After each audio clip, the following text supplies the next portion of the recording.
Halo semuanya, kami dari kelompok 7. Pada video kali ini kami akan membahas mengenai pendekatan REA dalam database modeling. 1. Pendekatan REA.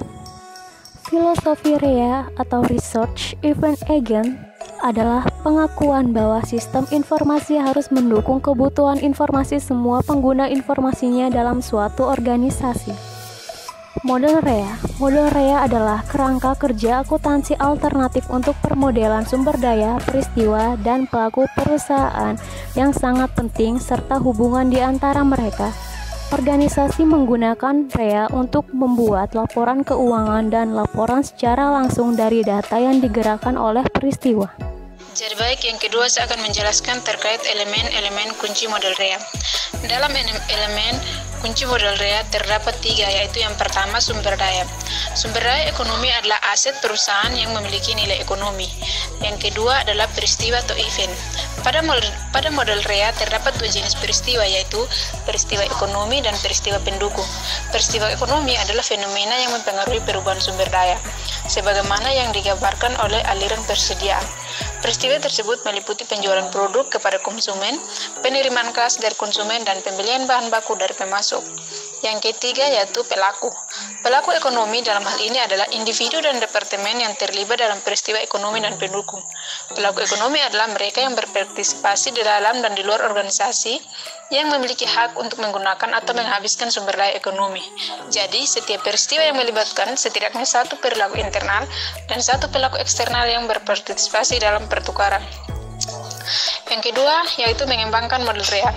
Dalam pengembangan pendekatan model REA menggunakan permodelan yang semakin tinggi untuk membangun sebuah diagram REA yang dalam beberapa hal mirip dengan entitas relationship, tetapi dalam hal ini berbeda. Berikut ini adalah perbedaan antara diagram ER dan REA, yaitu yang pertama, diagram ER dan REA berbeda secara visual dan signifikan, yaitu entitas dalam diagram ER hanya terdiri dari satu kelas, sedangkan diagram REA terdiri dari 3 kelas. Yang kedua, diagram ER dan REA melibatkan urutan peristiwa, akan tetapi pada diagram ER disajikan dalam bentuk gambar statis yang tidak kardinalitas. Dan yang terakhir adalah diagram ER dan REA berbeda dalam hal pemberian nama entitas, di mana pada terdapat diagram ER, nama entitas mempresentasikan kata benda tunggal, sedangkan pada 3. Keunggulan model REA. Keunggulan permodelan REA yang dapat kita peroleh adalah 1. Operasional yang lebih efisien. Perusahaan yang menggunakan pendekatan REA dapat merasakan peningkatan efisiensi operasional dalam 3 hal. Yang pertama, pendekatan REA untuk permodelan proses bisnis akan membantu para manajer mengidentifikasi berbagai aktivitas yang tidak bernilai tambah yang dapat ditidakkan dari operasional. Yang kedua, penyimpanan data keuangan dan non-keuangan dalam basis data terpusat yang sama dapat mengurangi kebutuhan akan berbagai prosedur pengumpulan, penyimpanan, dan pemeliharaan data. Yang ketiga, penyimpanan data keuangan dan non-keuangan berbagai peristiwa bisnis dalam bentuk yang terperinci akan memungkinkan adanya dukungan untuk keputusan manajemen yang lebih luas kisarannya. 2. Peningkatan produktivitas. Peningkatan efisiensi operasional dari tiap bagian melalui penyediaan aktivitas tidak bernilai tambah akan menghasilkan kapasitas lebih. Kapasitas tambahan ini dapat diarahkan kembali untuk meningkatkan produktivitas keseluruhan perusahaan. 3. Keunggulan kompetitif. Dengan mendukung tampilan untuk banyak pengguna, model REA memberikan para manajer informasi yang lebih relevan, tepat waktu, dan akurat. Hal ini akan mengarah pada layanan pelanggan yang lebih baik, kualitas produk yang lebih tinggi, serta proses produksi yang fleksibel. 4. Analisis rantai nilai. Manfaat keunggulan kompetitif yang diperoleh dengan menggunakan pendekatan REA paling jelas terlihat dari perspektif rantai nilai atau value chain. Rantai nilai adalah berbagai aktivitas yang menambah nilai atau kegunaan bagi produk dan jasa organisasi. Untuk dapat kompetitif, kebanyakan organisasi harus melakukan diferensiasi di antara aktivitas bisnisnya untuk memprioritaskan berdasarkan nilai mereka dalam mewujudkan tujuan organisasi. 5. Pengembangan model REA. Pengembangan nilai REA terbagi atas 3. Yang pertama, sumber daya ekonomi atau research. Sumber daya ekonomi atau research adalah objek-objek yang langka dan sekaligus berada di bawah kontrol perusahaan.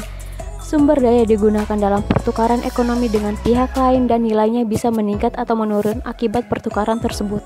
Sumber daya dalam model REA meliputi tempat terjadinya peristiwa signifikan seperti mesin kas, catatan persediaan, dan catatan permintaan. Yang kedua, peristiwa ekonomi atau event. Peristiwa ekonomi adalah fenomena yang mempengaruhi perubahan sumber daya meningkat atau menurun, sebagaimana yang digambarkan oleh aliran persediaan atau stock flow. Peristiwa ekonomi adalah elemen informasi yang penting dalam sistem akuntansi dan harus dicatat sedetail mungkin untuk menyediakan database yang lengkap.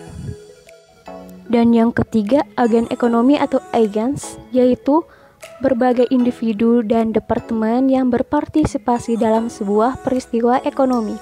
Mereka adalah berbagai pihak dari dalam dan luar perusahaan yang memiliki kemampuan sendiri untuk menggunakan atau membuang sumber daya ekonomi. 6. Model REA versus diagram IR. Model REA versus diagram IR yaitu entitas-entitas dalam model REA dan diagram IR ditampilkan dalam bentuk persegi panjang dan garis-garis yang menghubungkan mereka. Garis-garis yang menghubungkan entitas diagram IR saling bersilangan pada simbol relasi yang berisi kata kerja dalam relasi tersebut. Pendekatan REA menggunakan permodelan sematik untuk membangun sebuah diagram REA yang dalam beberapa hal mirip dengan diagram entity relationship atau ER, tetapi dalam hal lain sangat berbeda. Perbedaan antara diagram ER dan REA yaitu yang pertama, diagram ER dan REA berbeda secara visual dan signifikan, yaitu entitas dalam diagram IR hanya terdiri dari satu kelas, sedangkan diagram REA terdiri dari 3 kelas, yaitu sumber daya, peristiwa, dan pelaku. Yang kedua, diagram IR dan REA melibatkan urutan peristiwa. Akan tetapi pada diagram IR disajikan dalam gambar statis yang tidak menggambarkan urutan peristiwa tapi kardinalitas peristiwa. Sedangkan diagram REA mengorganisasikan peristiwa berdasarkan urutannya dari atas ke bawah sehingga lebih mudah dimengerti oleh pengembang sistem, manajemen, dan pengguna non-teknis. Yang ketiga, diagram IR dan REA berbeda dalam hal pemberian nama entitas, di mana pada diagram IR nama entitas merupakan kata benda tunggal, sedangkan pada diagram REA nama entitas didasarkan pada entitas pelaku dan sumber dayanya. 7. Menetapkan atribut entitas. Model REA dapat digunakan untuk menentukan atribut entitas yang berkaitan dengan fenomena akuntansi. Yang pertama, peristiwa akuntansi. Yang kedua, peristiwa bahan baku. Yang ketiga, agen utama. Yang keempat, peristiwa penerimaan pesanan. Dan yang terakhir, persediaan barang jadi. Sekian untuk video kali ini. Terima kasih sudah menonton.